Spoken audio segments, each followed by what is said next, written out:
Keeping on top of tires can be a job all in itself, especially when you're trying to figure out when it's time to put new rubber on. We've got Ken Murillo here from Melara Racing, and Ken, how can you tell when it's time to put on new shoes?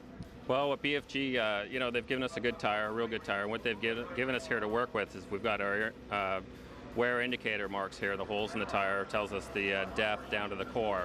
So we're looking at this initially and measuring this and documenting this. And the other thing is they're also giving us a temperature profile across the tire. It's giving us the wear factor, where the tire is running hot or cool. We manage these temperatures through tire pressure, camber, caster, toe.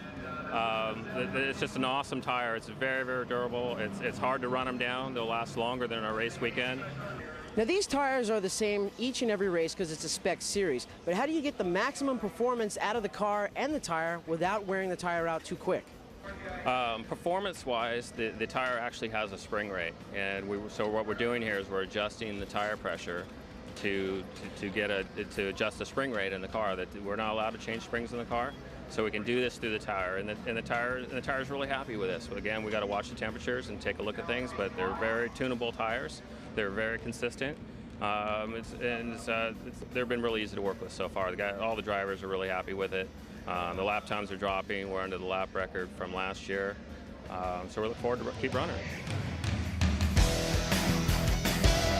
Now, knowing when to change tires and how to get the most out of these BF Goodrich radials is really an important part of the action here at Road Atlanta and all season long. For second spot now, Lionel Kent has just worked his way by Justin Piscatel's 89 car. Kent likes this road course. Yeah, he likes it a lot. You know, he was on the pole here last year and is very fast at this track. And now that they've got that electrical system fixed so his brakes are working right, he's going to be tough, but it looks like Pombo got away from him a little bit, and let's see if they can draft back up on him. Absolutely. Let's take a look at the battle for sixth. Carpenter in that 14, Michael Cooper in the blue 84, and Team Melara principal Ara Malkasian back there as well, 6th, 7th, and 8th. This has been a great nose-to-tail battle. Boy, it is right now. And Ara just needs to have a good weekend someplace where something doesn't happen to him. So I hope it is this weekend, because some of the stuff that happened to him last year wasn't his fault. Ara's a good driver, but it just seems to be wrong place, or something happens to the car, or he gets a flat tire. Just he needs a good weekend and really show what he can do. Season opener just a week ago at Virginia International Raceway. If you were with us for the coverage, Ara and his teammate Lionel Kent, who's up now contending for the lead, got together.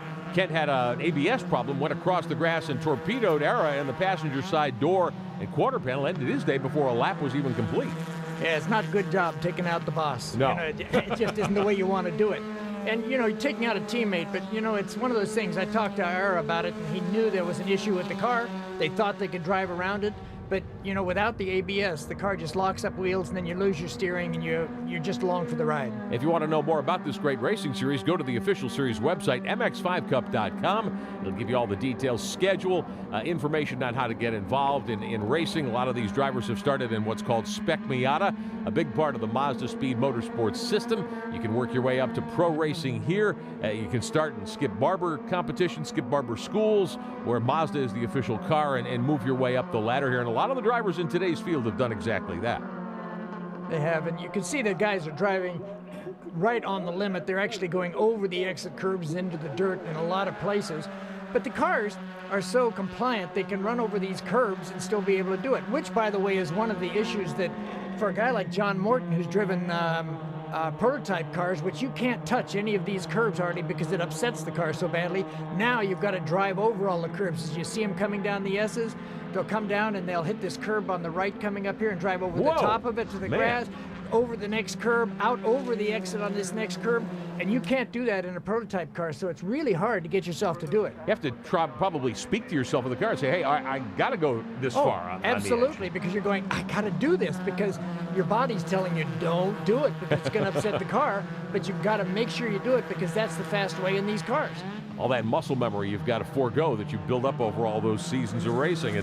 And John, a guy who's been at it an awfully long time. Pombo is your leader here in the blue car, the 01. Second belongs to Lionel Kent in car number 13. And then you've got Piscatel and Nick Evans, two of the Team MER cars right behind him, and a bunch of other great contenders back there. It looks like Brad Rampelberg may have moved up a spot, moved his way up to 5th right now. 8 laps are on the board.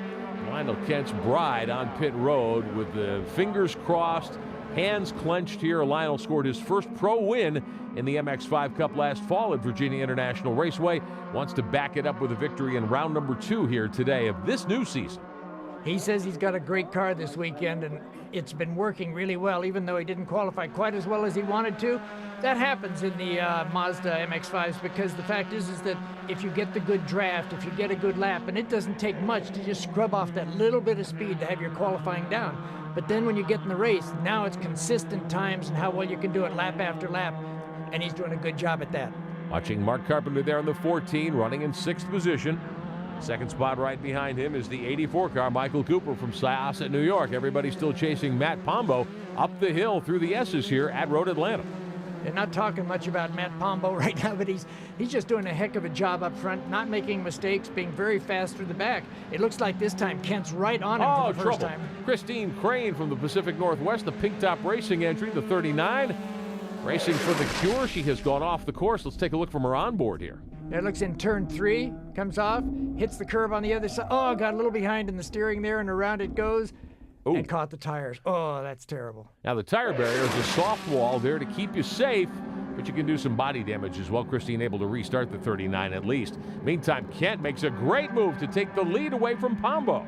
Yeah, he was finally be able to get right up on Pombo coming out of turn 7, which gave him the really good draft going down the straight. He was able to use it and then outbrake him at the end. Now we've got a long way to go before the checkered flag here today at Road Atlanta. But if you were on that next to last lap, would you want to be leading or be running second? You know, I think I'd want to be second so that you can draft by. Well, that's where Matt Pombo finds himself in second spot after giving up the lead to Lionel Kent. We'll see how it plays out when we come back.